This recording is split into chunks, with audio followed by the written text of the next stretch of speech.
Hello दोस्तों, स्वागत है आपका केडीबी लाइव न्यूज चैनल में। दोस्तों मैं हूं फिरदौस गनी और आप देख रहे हैं केडीबी लाइव। दोस्तों आज की बिहार की टॉप न्यूज लेकर आए हैं आपके लिए। दोस्तों वीडियो स्टार्ट करने से पहले आपसे एक रिक्वेस्ट है, अगर आप नए आए इस चैनल पर तो चैनल को सब्सक्राइब करके बेल आइकन को भी प्रेस कर दीजिए और साथ में वीडियो को लाइक कीजिए, अपने दोस्तों के साथ शेयर भी कीजिए। तो चलिए दोस्तों स्टार्ट करते हैं आज का न्यूज। लॉकडाउन में संक्रमण प्रभावित जिलों और स्थानों को रेड जोन, ऑरेंज जोन और ग्रीन जोन में बांटने के अधिकार के सवाल पर राजनीति शुरू हो गई है। कांग्रेस नेता राहुल गांधी के प्रेस कॉन्फ्रेंस में दिए गए बयान को बीजेपी ने नासमझी में दिए गए बयान करार दिया है। दरअसल राहुल गांधी ने बताया था कि जोन में बांटने का अधिकार राज्य को देना चाहिए था। राहुल गांधी ने कहा था कि हमें एक ताकतवर प्रधानमंत्री की जगह पर ताकतवर मुख्यमंत्री डीएम बनने की जरूरत है। उन्होंने कहा कि इससे संक्रमण को राज्य में ही खत्म किया जा सकेगा। उन्होंने कहा कि सरकार ने जो जोन बांटे हैं उनमें से राज्यों से बात बिल्कुल नहीं की थी। इसे जो रेड जोन में था वह ग्रीन जोन में कर दिया गया है, जो ग्रीन जोन में था वह रेड जोन में कर दिया गया है, जिससे दिक्कत और बढ़ गई है। लॉकडाउन में बाहर से लौट रहे बिहारी लोगों को क्वारंटाइन सेंटर में रखा जा रहा है।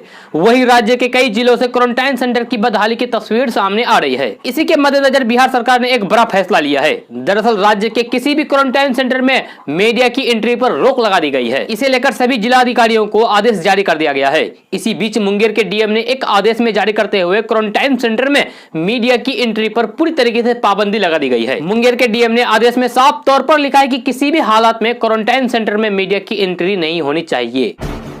देश भर में जारी संक्रमण के संकट के बीच बिहार के गोपालगंज में कौमी एकता की एक सुखद तस्वीर सामने आई है। जी हां, यहां एक मुस्लिम युवक ने 3 साल की मासूम बच्ची जो हिंदू है उनको अपना ब्लड देकर उसकी जान बचाई है। जी हां, गोपालगंज जिला के उचका गांव की 3 साल की मासूम बच्ची दीक्षा कुमारी थैलेसीमिया से पीड़ित थी। इस बच्ची का इलाज एम्स दिल्ली और लखनऊ के पीजीआई में चल रहा था। पीड़ित के परिजनों के मुताबिक लॉकडाउन है, जिसकी वजह से वो अपनी बच्ची का इलाज कराने के लिए लखनऊ और दिल्ली नहीं जा पा रहे हैं। उन्होंने अपनी बेटी का इलाज कराने से पहले उसे ब्लड की कमी महसूस की। मासूम दीक्षा कुमारी के शरीर में महज 5 पॉइंट हीमोग्लोबिन था, जिसकी वजह से उसे रक्त की बहुत ज्यादा जरूरत थी। जब पीड़ित बच्चे के पिता ने अपने संपर्क में कई लोगों से गुहार लगाई, तब गोपालगंज शहर के जंगलिया मोहल्ले के रहने वाले 24 वर्षीय युवक वकार अहमद ने अपना रोजा तोड़कर इस बच्ची को रक्त देकर उसकी जान बचाई। बिहार के 38 जिलों में से 35 जिलों में अब तक संक्रमण के केस मिल चुके हैं। जी हां, सिर्फ 3 ऐसे जिले हैं जिसमें से संक्रमण अभी तक नहीं मिला है। अधिकारियों का कहना है कि हमारी कोशिश है कि यहां संक्रमण न फैल पाए। इसके लिए हम राज्य और केंद्र सरकार की ओर से मिलने वाले हर निर्देश का कड़ाई से पालन कर रहे हैं। अब तक केवल 3 जिले ही इस महामारी से बचे हुए हैं। ये जिला है खगड़िया, मुजफ्फरपुर और जमुई। बिहार में संक्रमण के सबसे अधिक मामले मुंगेर में सामने आए हैं। मुंगेर में 102 मामले सामने आए हैं। बक्सर में 56, रोहतास में 54, पटना में 47, नालंदा में 36, सिवान और कैमूर में 32, मधुबनी में 24, गोपालगंज एवं भोजपुर में 18, औरंगाबाद में 14, बेगूसराय एवं भागलपुर में 13, पश्चिमी चंपारण में 11, कटिहार में 11, पूर्वी चंपारण में 9, सारण में 8, समस्तीपुर में 13, गया एवं सीतामढ़ी में 6 केस सामने आए हैं। वहीं दरभंगा में 3, जहानाबाद एवं अरवल में 5, लखीसराय एवं नालंदा में 4, बांका, शिवहर एवं वैशाली में 3, पूर्णिया, सहरसा, मधेपुरा एवं अररिया में 2 तथा शेखपुरा, सुपौल एवं किशनगंज में 1 मामले सामने आ चुके हैं। उत्तर प्रदेश के कानपुर में एक लड़के ने बिहार के बेगूसराय की एक लड़की से शादी रचाई और इसके बाद करीब 1.5 महीना बीत गए हैं, लेकिन वह अपनी पत्नी को लेकर अपने घर नहीं लौट सका है। देशव्यापी लॉकडाउन फिलहाल अपने तीसरे चरण में है, जिसके चलते दूल्हा दर्जनों बारातियों के साथ बिहार में अपने ससुराल में ही फंस गया है। इतने दिनों तक रहने के बाद अब बेटी वालों के लिए मेहमान ही मुसीबत बनते जा रहे हैं, क्योंकि इस लॉकडाउन में उनके खाने पीने का भी इंतजाम उन्हें करना होता है। लॉकडाउन के चलते दूल्हा और बाराती सभी करीब 45 दिन से लड़की वालों के यहाँ रह रहे हैं। ऐसे में लड़की के परिवार वालों पर भी अब इतने लोगों के देखभाल का दबाव बनता जा रहा है। दिल्ली के तबलीगी जमात के 3000 से अधिक लोग अभी भी क्वारंटाइन सेंटर में हैं। जी हां, वो क्वारंटाइन में 28 दिन से ज्यादा बिता चुके हैं। उनके टेस्ट भी नेगेटिव आए हैं। इसके बाद भी उन्हें घर जाने नहीं दिया जा रहा है। एक अखबार में छपी रिपोर्ट के मुताबिक तय टाइम लिमिट के बाद भी इन लोगों को क्वारंटाइन में रखने को लेकर कोई वजह नहीं बता पाई है। स्वास्थ्य मंत्रालय दिल्ली ने इस मामले को लेकर केंद्रीय गृह मंत्रालय को 2 बार चिट्ठी लिख चुका है। 17 अप्रैल और 3 मई को चिट्ठी में लिखा है कि इनके रिलीज को लेकर क्या निर्देश और प्रोटोकॉल है। इन सभी के टेस्ट नेगेटिव आए हैं और ये सभी 28 दिन से ज्यादा क्वारंटाइन सेंटर में हैं।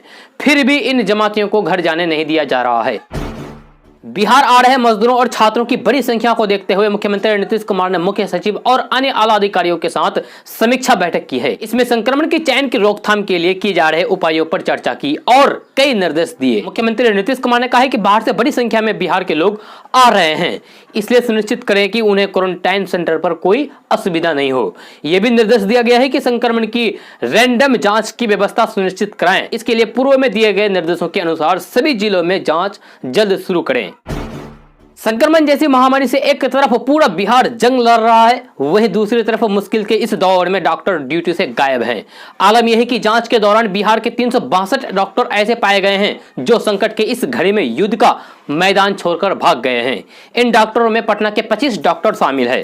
डॉक्टर्स के इस गैर जिम्मेदारान रवैया को लेकर बिहार सरकार ने बेहद सख्त रुख अपनाते हुए विभागीय कार्रवाई करने का निर्देश दिया है। स्वास्थ्य मंत्री मंगल पांडे ने जहां ड्यूटी करने वाले डॉक्टरों को सलाम किया है और असली योद्धा बताया है, वहीं सरकार के आदेश की अवहेलना करने वालों को किसी भी सूरत में नहीं बख्शे जाने की बात कही है। बिहार के स्वास्थ्य महकमे से एक अच्छी खबर सामने आई है। अगले 7 दिनों में बिहार में भी प्लाज्मा थेरेपी की शुरुआत हो जाएगी और बिहार प्लाज्मा थेरेपी करने वाला देश का 5वां राज्य बनेगा। बिहार के स्वास्थ्य मंत्री मंगल पांडे ने इसकी जानकारी देते हुए कहा कि एम्स पटना में आईसीएमआर को प्रस्ताव भेज दिया गया है और आईसीएमआर ने जांच पड़ताल भी कर ली है और भरोसा दिया है कि 7 दिनों में प्रस्ताव को मंजूरी दे दी जाएगी। मुख्यमंत्री नीतीश कुमार के निर्देश पर चलाए जा रहे घर घर स्क्रीनिंग के तहत अभी तक राज्य के 10 करोड़ 10 लाख लोगों का सर्वे कर लिया गया है। इनमें से 3045 लोग ऐसे मिले हैं जिनमें से सर्दी, खांसी और बुखार के सामान्य लक्षण मिले हैं। इनके सैंपल की जांच कराई जा रही है। स्वास्थ्य विभाग के सचिव लोकेश कुमार ने गुरुवार को प्रेस कॉन्फ्रेंस में बताया कि 1 करोड़ 82 लाख घरों में स्क्रीनिंग हुई है। गौरतलब है कि संक्रमण की रोकथाम को लेकर प्लस पोलियो के तर्ज पर घर घर सर्वे का निर्देश मुख्यमंत्री ने दिया था। उन्होंने कहा है कि दूसरे राज्य से आ रहे लोगों के लिए प्रखंड स्तर पर अब तक 3232 क्वारंटाइन सेंटर बनाए गए हैं। बिहार के सभी 1 करोड़ 68 लाख राशन कार्ड धारियों को 1 किलो दाल मिलने का रास्ता साफ हो गया है। मुफ्त में बांटे जाने वाले इस दाल की आपूर्ति सहकारिता खरीद संस्था ने कर दी है। लगभग 17,000 क्विंटल दाल राज्य के नेफेड के 11 गोदामों में उपलब्ध करा दी गई है। राज्य सरकार ने उठाव का निर्देश देते हुए सभी गोदामों से अलग अलग जिलों को जोड़ दिया है। खाद्य उपभोक्ता संरक्षण विभाग ने सभी जिलों के डीएम और प्रमंडलीय आयुक्त को पारदर्शी तरीके से दाल उठाव करने का निर्देश दिया है, जिसके बाद गरीबों तक 1 किलो दाल पहुंच जाएगा। लॉकडाउन के 1.5 महीने हो गए हैं, कामकाज बंद है। ऐसे में रोजी रोटी को लेकर चिंता सताने लगी है। किसी तरह एक टाइम का खाना खा पा रहे हैं। दिन भर मोहल्ले और गलियों और सड़कों पर घूमता रहता हूं, लेकिन कोई हमसे काम लेने वाला नहीं है। लोग काम तो देते नहीं है, उस पर धुतकार देकर भगा देते हैं। पता नहीं इस महामारी में परिवार का गुजारा कैसे होगा। घर में 6 लोग हैं। लॉकडाउन की वजह से सभी का कामकाज बंद है। मैंने सोचा पुरानी कुर्सियों की मरम्मत करने के बाद कुछ पैसे आएंगे तो पूरे परिवार के पेट की आग बुझेगी। जिस झोपड़ी में रहता हूं उसका किराया भी देना है। इस संकट की घड़ी में 2000 रुपए का कर्ज भी हो गया है। समझ में नहीं आ रहा है कि ऐसा कब तक चलेगा। यह कहते कहते पटना की कुर्सियों की मरम्मत करने वाला दलित सागर की आंख भर आई।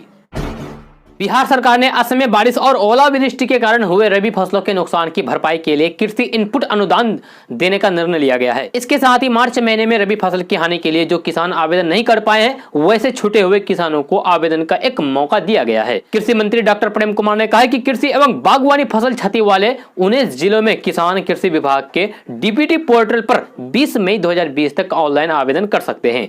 कृषि मंत्री डॉक्टर प्रेम कुमार ने कहा है कि अप्रैल में कृषि एवं बागवानी फसल क्षति वाले 19 जिलों यानी कि गोपालगंज, मुजफ्फरपुर, पूर्वी चंपारण, पश्चिमी चंपारण, समस्तीपुर, बेगूसराय, लखीसराय, खगड़िया, भागलपुर, सहरसा, सुपौल, मधेपुरा, सीतामढ़ी, शिवहर, दरभंगा, मधुबनी, पूर्णिया, किशनगंज तथा अररिया के 148 प्रखंडों के किसान के लिए कृषि इनपुट अनुदान देने के लिए सरकार द्वारा निर्णय लिया गया है। लॉकडाउन 3 में मिली छूट के बाद देश के अलग अलग हिस्सों में फंसे बिहार के लोगों की घर वापसी लगातार जारी है। इस कड़ी में राजस्थान के कोटा से स्पेशल ट्रेन छात्रों के लिए शुक्रवार को आरा पहुंची। स्पेशल ट्रेन से आरा सहित 5 जिलों के कुल 1246 बच्चे आए। छात्रों को उनके गृह जिला तक पहुंचाने के लिए भोजपुर प्रशासन ने बसों की स्पेशल व्यवस्था कर रखी थी। बिहार के मुख्यमंत्री नीतीश कुमार के निर्देश पर लॉकडाउन के दौरान बाहर से आ रहे मजदूरों के स्किल सर्वे का काम शुरू कर दिया गया है। जल्द ही स्किल मजदूरों का डाटाबेस तैयार किया जाएगा। इसके बाद उनकी क्षमता के अनुसार उन्हें रोजगार उपलब्ध कराई जाएगी। सूचना एवं जनसंपर्क विभाग के सचिव अनुपम कुमार ने प्रेस कॉन्फ्रेंस में कहा कि इसके लिए ऐप बनाया गया है। जी हां, एप्लीकेशन बनाया गया है। उन्होंने ये भी कहा कि मुख्यमंत्री नीतीश कुमार के निर्देश के बाद मुख्य सचिव दीपक कुमार ने क्राइसिस मैनेजमेंट ग्रुप की बैठक की और सभी जिला अधिकारियों को निर्देश दिया गया है कि मनरेगा में ज्यादा से ज्यादा लोगों को काम दिलाएं। संक्रमण से उत्पन्न स्थिति को लेकर किए जा रहे कार्यों की जानकारी स्थानीय विधायकों को भी दें और उनका सुझाव भी लें। दोस्तों आज का न्यूज बस यहीं तक। कैसा लगा आपको आज का न्यूज, जरूर अपना सुझाव दीजिएगा नीचे कमेंट बॉक्स में कमेंट करके। अगर आप नए आए इस चैनल पर तो चैनल को सब्सक्राइब करके बेल आइकन को भी प्रेस कर दीजिए और साथ में वीडियो को लाइक कीजिए, अपने दोस्तों के साथ शेयर भी कीजिए। तो चलिए दोस्तों, मिलते हैं फिर नेक्स्ट वीडियो में।